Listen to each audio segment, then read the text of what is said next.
Retour sur l'Assemblée générale annuelle de la Caisse des Jardins des Chutes Montmorency. J'en discute avec Stéphane Dubé, directeur général, et Xavier Simard, président. Bonjour, messieurs. Bonjour Thomas. D'abord, M. Dubé, là, malgré la pandémie, est-ce qu'on peut dire que la Caisse est tout de même en bonne santé financière? Oh oui, on peut même dire en excellente santé financière. Donc, durant notre assemblée annuelle, on était très heureux, de tenir une assemblée annuelle. Il faut se rappeler que ça faisait 2 ans. Donc, compte tenu de la pandémie, là, qu'on avait tenu notre assemblée. Très, très heureux là, des résultats qu'on a présentés. En gros, les faits saillants, notre volume d'affaires, donc notre volume d'affaires a atteint et dépassé le 2 milliards de dollars. Donc, une croissance de 9 je vous dirais, là, ce qui est fait souligner, c'est depuis 4 ans, le volume d'affaires a augmenté de 30 Donc, c'est pas peu dire. Un autre cap qu'on a franchi, qu'on est très fiers de ça, c'est notre actif. Un actif a dépassé le 900 millions de dollars. On a eu une croissance aussi très, très importante des dépôts des membres. Donc, les membres nous font confiance. Les augmentations de dépôts d'au-delà de 15 la rentabilité qui est demeurée présente, donc même rentabilité que l'année précédente, malgré le fait que, étant donné le contexte de la pandémie, évidemment, il y a eu des provisions pour mauvaises créances qui ont été relativement importantes, mais la rentabilité de la caisse est demeurée au rendez-vous. Puis finalement, la structure, ça démontre la santé financière de la caisse. On est rendu qu'un avoir net de près de 100 millions de dollars. Donc, comme je vous disais d'entrée de jeu, donc c'est une excellente année financière, une excellente santé financière également Selon de votre vous, coopérative. qu'est-ce qui explique ces bons résultats? Est-ce que c'est le dynamisme de la communauté? Est-ce que c'est le fait que les gens vous fassent confiance? Comment vous voyez cette excellente performance-là? Ouais, je pense qu'on est gâtés. On a 22 000 membres, on a 22 000 personnes qui nous font confiance, qui ont démontré aussi dans la dernière année, entre autres, une grande capacité de s'adapter. Parce qu'évidemment, avec la pandémie, là, ça a demandé à tout le monde de s'adapter. Donc, c'est la confiance des gens. Tu sais, je pense qu'il y a une histoire d'amour entre la Caisse et la communauté qui est là depuis plusieurs années. Donc, on le voit, on a des membres qui sont là depuis très, très longtemps à la Caisse. Donc, cette relation-là qui a été bâtie avec le temps permet d'avoir ces résultats-là. Puis d'ailleurs, j'en profite pour remercier l'ensemble des membres, mais aussi les employés. Et les employés là, qui ont fait preuve dans la dernière année, entre autres, d'une grande résilience et aussi une bienveillance. Et on a mis vraiment, là, c'était le mot d'ordre dans la dernière année, là, compte tenu du contexte de la COVID, de travailler en bienveillance avec les membres. Donc, je pense que c'est un mélange de tout ça, là, mais il y a une grande confiance là, de part et d'autre là, qui est là, qui permet d'avoir ces beaux résultats-là. Sinon, est-ce que les membres ont eu l'occasion tout de même d'exercer leur droit de vote là, pour ce qui est du partage des excédents puis aussi l'élection des membres du CA? Là? Oui, je peux peut-être parler du partage des excédents, puis M. Simard pourra parler au niveau élection. Oui, évidemment, donc, il y a eu un projet de ristourne qui a été proposé. Et on parle d'une ristourne là, qui est au-delà de 1 600 000 donc en ristourne collective totale. Donc, on la divise en 1 443 000 en ristourne vraiment individuelle, puis on parle de 212 000 là, en ristourne collective pour le fonds d'aide au milieu. Donc, c'est la proposition qui a été faite par le conseil d'administration. Et d'ailleurs, là, cette proposition-là est acceptée là, suite au vote. Donc, les ristournes, ça représente une augmentation de 5 par rapport à l'année antérieure. Donc, cette ristourne-là va être versée au mois de juin.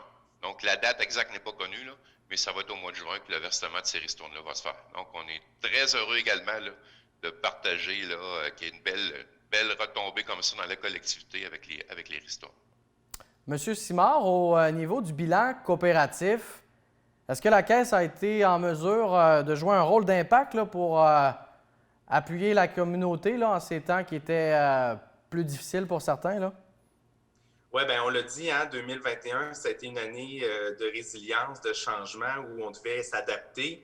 La Caisse s'est aussi adaptée, puis on est très fiers d'avoir réussi à quand même répondre aux besoins des membres. C'est ça qui est important. Je pense que la Caisse est là pour ça. Puis nous, au conseil d'administration, notre rôle, c'est de nous assurer que la Caisse joue bien ce rôle-là. Donc, on a eu un beau bilan au niveau de notre distinction coopérative en 2021, malgré la pandémie. Donc, on s'est adapté, comme je disais. On a réussi à trouver des nouvelles solutions puis à être innovant dans la manière qu'on travaillait. Tout ça pour rendre les choses plus faciles et aussi redonner encore plus et s'adapter aux besoins.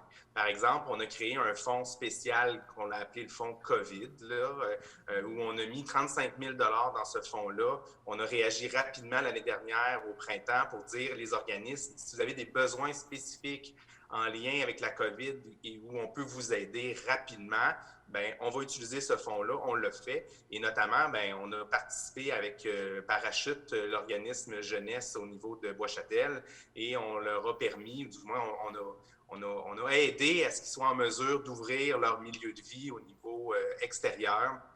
Donc, besoin des membres, l'organisme était là, fait la demande, nous, on était là pour les aider là-dedans, pour répondre rapidement. Hein? Puis, donc, on s'est bien adapté. C'est sûr qu'il y a des choses qu'on a faites aussi, on a repris des concepts qu'on avait. Par exemple, tout ce qui est au niveau des bourses d'études d'excellence. À chaque année, on fait notre gala de bourses d'études. On l'a refait cette année. On a redistribué encore 40 000 $ en bourses d'études au niveau des jeunes. On a repris notre programme. Mais on tenait toujours un gala à chaque année pour reconnaître les jeunes. Bien, cette année, on a voulu les reconnaître, mais de façon différente. Donc, on l'a fait de façon virtuelle en tenant un événement jeunesse avec Matt Doff, où on amalgamait un peu ce qui était éducation financière, des questions des jeunes que les jeunes avaient. Donc, on répondait aux questions et on reconnaissait aussi en même temps nos lauréats. Et une bonne chose, bien ça a été fait aussi en partenariat avec les caisses de la région. Donc, c'est pas seulement nous, mais on s'est mis en partenariat avec d'autres caisses pour être capable de tenir cet événement-là. Et encore une fois, ça a été un grand succès. Donc, on a remis un total de 250 000 $ dans la communauté l'année dernière, quand on additionne les dons, le fonds d'aide, le fonds COVID. Donc, malgré la pandémie, je pense que les membres avaient des besoins et on a été là pour répondre de façon positive à eux par rapport à ça. Tout à fait. Au final, qu'est-ce que tu retiens de cette année tout à fait exceptionnelle? Les gens ont quand même continué à avoir des projets? Oui, moi, ce que je retiens, c'est surtout que le fait que les gens s'adaptent. Donc, on a eu un choc l'année passée au niveau de la communauté. Là. Il y a eu un choc, le COVID est arrivé, nos habitudes ont changé et malgré ça, ben, on s'est adapté. Les gens se sont adaptés, les organismes se sont adaptés, des nouveaux besoins ont émergé. Et les organismes, les gens, les employés, la caisse, les administrateurs, tout le monde, on n'est pas resté dans nos anciens dogmes, dans nos anciennes mentalités. On s'est dit, il y a quelque chose de nouveau qui nous arrive, il faut qu'on réponde. Pourquoi on est là à la base pour répondre aux besoins? Donc, faisons-le différemment, puis adaptons-nous à la nouvelle réalité qu'on vit encore aujourd'hui. Hein? Donc, voilà. Sinon, je voyais que les administrateurs sont tous de retour là, pour un autre mandat. Là. Avez-vous un message à... En fait, oui, c'est ça. On parlait tantôt des élections. Donc, l'Assemblée générale annuelle cette année, puis j'invite les gens à la réécouter si vous voulez. Elle est disponible sur le site Internet de la Caisse en réécoute. Donc, avec les nouveautés cette année, bien, on a tenu notre Assemblée générale de façon virtuelle. C'était une première. C'était la première fois que Desjardins tenait la totalité des assemblées générales des caisses de façon virtuelle. Et ça a été un grand succès. On est très fiers d'avoir un taux de participation qui est supérieur à ce qu'on a habituellement. Donc, on est déjà en train de penser aux prochaines années puis comment on va tenir cet événement-là. Donc, un défi qu'on avait, c'était les votes. Donc, les votes se sont faits de façon aussi virtuelle, que ce soit comme M. Dubé parlait tantôt au niveau des votes pour la répartition des excédents, les ristournes et tout ça. Il y a aussi eu le vote au niveau des élections pour les administrateurs. Donc, nous, on est très fiers. On a eu 17 candidatures pour les postes qui étaient disponibles au conseil d'administration. On est extrêmement fiers de ça. Ça démontre une belle vie, un beau dynamisme et puis l'intérêt aussi que nos membres ont envers leur institution financière coopérative. Et ça, c'est extrêmement important d'avoir cet intérêt-là et on est très fiers de ça. Donc, le vote s'est déroulé sur 4 jours. Après l'Assemblée générale, les gens pouvaient aller voter sur accéder. Et au terme du vote, eh bien, effectivement, les administrateurs qui étaient en élection cette année ont tous été réélus. Donc, on est très, très heureux du résultat, mais on est aussi très heureux du dynamisme qu'il y a autour des élections. Ça démontre notre santé au niveau de notre vie démocratique. Et ça, pour moi, c'est extrêmement important comme président.